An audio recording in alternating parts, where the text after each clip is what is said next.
Hello everyone, today we are going to be talking about the Rwandan Genocide, a lesson in humanity or the lack thereof. So let's get right into it. So first we have to set up how this happens. I mean, you've learned about genocides before, and we've kind of alluded to it a little bit here. We talked about the Belgian genocide, and once again we have the Belgians at the forefront. Rwanda was a small nation that was occupied by Belgium in the mid-1800s, and you see it right here. It's in Central Africa. And the Belgians, just like we talked about before, in order to keep control, took the population and pitted it against each other. The main ethnic groups in Rwanda were the Tutsis and the Hutus. The Hutus are 84% of the population, the Tutsis only 14%. And what the Belgians decided to do was to give all the rights and gifts and any positives to the Tutsis. And in all honesty, guys, the rationale that they gave is that the Tutsis were prettier. I'm not even kidding. They were like, oh, they look nice, so let's give them stuff. Which, of course, did not allow the Hutus to be very happy. And in fact, they were very resentful, mainly because they were brutally oppressed. Now, eventually, the Belgians will leave, and in the 1960s, the Hutus will seize power and immediately start to discriminate against the Tutsis and oppress them, no rights, horrible economic conditions, and it would only be a matter of time before the Tutsis were tired of that. So remember, Tutsis were given gifts, the Hutus were oppressed by the Belgians, the Belgians leave, the Hutus get power, they immediately oppress the Tutsis. And in 1990, it all breaks out. The Rwandan Patriotic Front, or the RPF, is founded to try to peacefully gain rights for the Tutsis.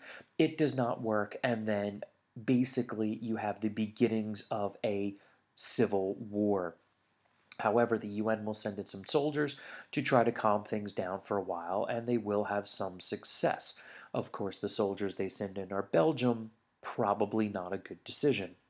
Now, at this point, the military, again, keyword being the military in Rwanda, has had enough, and they start coming up with a plan to not only conquer the country, but to also then take out the Tutsis.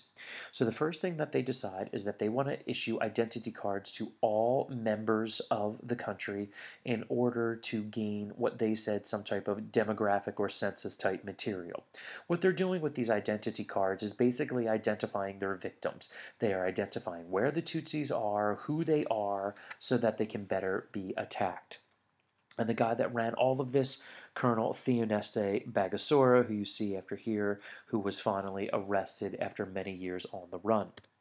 Now, behind the scenes, what the Hutu military was doing was that they were getting mayors and local police involved in identifying people that would be willing to actually take part in this genocide. Yes, they were recruiting people to kill other people.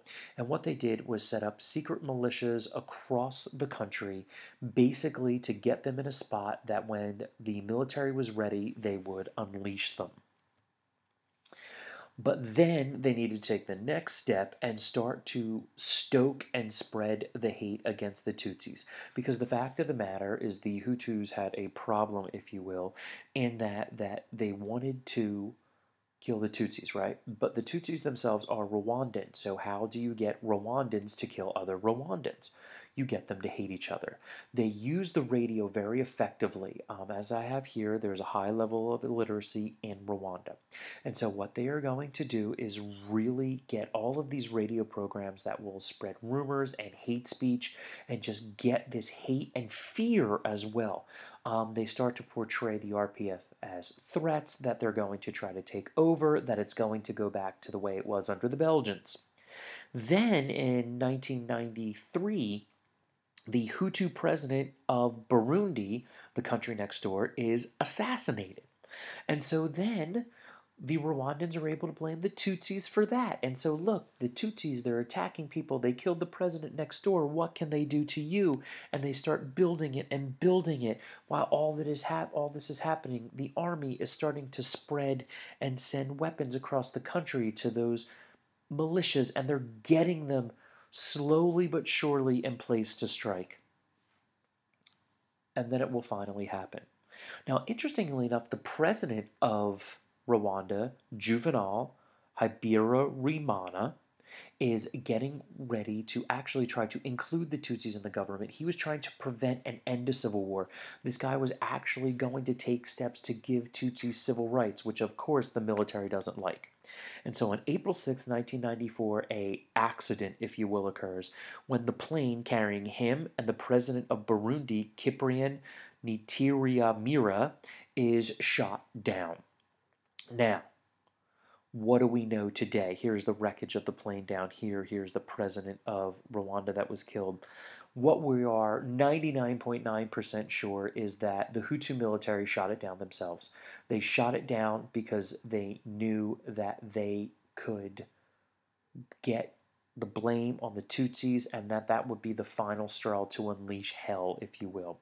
What do? They blame the RPF, as I have here. They blame the RPF, they blame the other Tutsis, and declare that indeed it was the Tutsis, and the genocide begins. We actually have a date, April 6, 1994. And as soon as it happens, guys, it is everywhere. Those roving bands of militias are unleashed and they just start killing everybody. The militias are running into houses because remember, they know where the Tutsis are. They start just capturing people all over the country, basically looking for their identifications.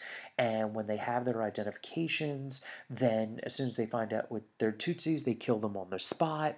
Then other citizens who weren't part of the militias, they get involved. The military gets involved, and it just gets incredibly intense. Now, when this all happens, though, very early on, the prime minister is also killed. Okay, he's kind of like a vice president, and 10 Belgian United Nations troops are killed. Many other United Nations troops get out, but they kill United Nations troops, and you might wonder yourself, wait a minute, they killed UN troops, shouldn't somebody do something? We'll get to that. Here is actually a place where a memorial was set up to those 10 troops that were killed. As you can see, there's a candle and 10 bouquets of flowers, but if you can look at all the bullets, you can see that it was pretty awful. The violence would it's just brutal, guys. They kill people everywhere. The army transports people around in cars and helicopters to kill people. They use the radio. They have people like call in and say where they see Tutsis or where they think Tutsis are, or if other Hutus are helping the Tutsis, because if they're doing that, they need to die too. It is just the senseless violence. And as you can see here from Time magazine, there was a Catholic missionary, which many Catholic missionaries were actually killed in Rwanda at this time, that said there are no devils left in hell. They are all in Rwanda. So you have the radio to organize it, you have transportation, you have people that are forced to kill other people. Many Hutus that did not want to take part in this were forced to under the threat of death themselves. There were rapes that spread HIV, and actually many HIV-positive men that were Hutus purposely raped Tutsi women to try to get them sick. It was just awful. And when we see the visions of this, if you will, these two pictures on the top are of the militias as they were running around. You can see most of them actually chose to attack people using machetes as opposed to actually using guns. Not that that makes it any better, but you can see it was brutal. People would be hacked up and left in the street. It was said that bodies would be put into rivers and that there were so many bodies that you could walk over the river. You see this one young man managed to survive 4 machete cuts. Remarkable. This was the big picture that actually came out on the bottom right here that I'm circling. A Tutsi village that was just destroyed and this little boy just left there to suffer. It's just unbelievable. So here's the lesson in humanity. Guess what? There isn't any. It was awful. The rest of the world just basically tried to ignore it. And here's the deal, guys. When 10 United Nations soldiers get killed, it's not like somebody doesn't know. That's immediate news. And the head of the United Nations, Boutros Ghali, this guy up here, basically made the decision to do nothing, despite the fact that there are refugees flying flying out of Rwanda. People did get out, and they're saying they're killing all of us. They're marching around in the streets. Everybody is dying. On May 17th, 1994, the United Nations issued a statement basically saying that, well, we don't know a lot. We know there's some violence. We're investigating it. But they really were looking at it as a civil war. And still no one intervenes. The President of the United States at this time was Bill Clinton. He was relatively new in office, and he basically used politics, because things actually weren't going very well for him politically at that point, as a choice for him not to get involved. But to give you an idea of how bad it was, Bill Clinton was asked if there was anything he regretted about his presidency. He didn't say Monica Lewinsky. He didn't say issues with Congress. He didn't say he didn't pass this bill, or that his health care reforms failed. He said that he didn't get involved in Rwanda, and he knew it, because we could have stopped it.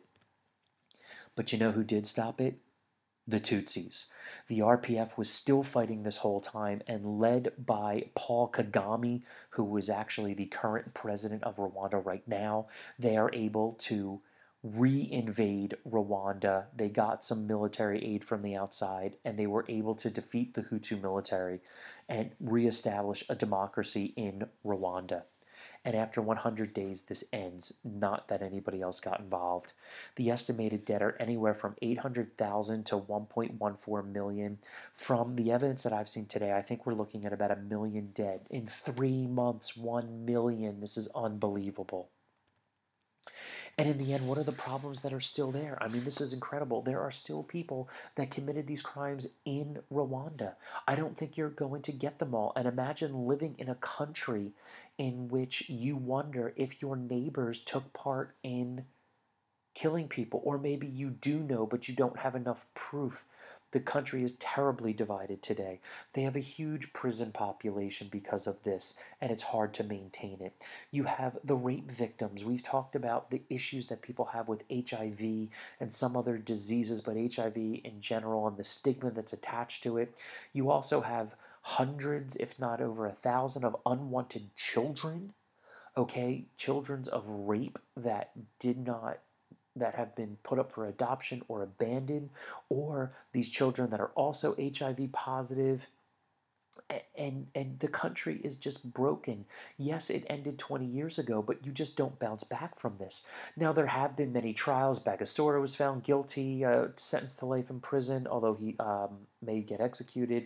Others we are still hunting. You can see the genocide poster, the wanted poster for those convicted of genocide on the right.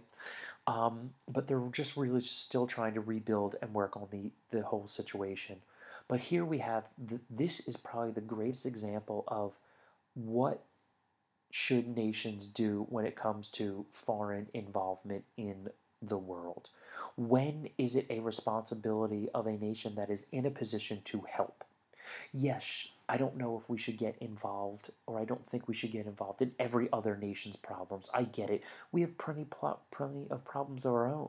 But sometimes when you see these things like genocide, at what point do you just say, forget the politics, forget everything else? If we can stop it, we should stop it, just because of the concept that we are human. And that's something I want you to think about. So make sure you have those good and involved notes. Make sure we have 3 full sentence comments. Let's make sure we have our good questions, and we'll talk about this tomorrow. See you then.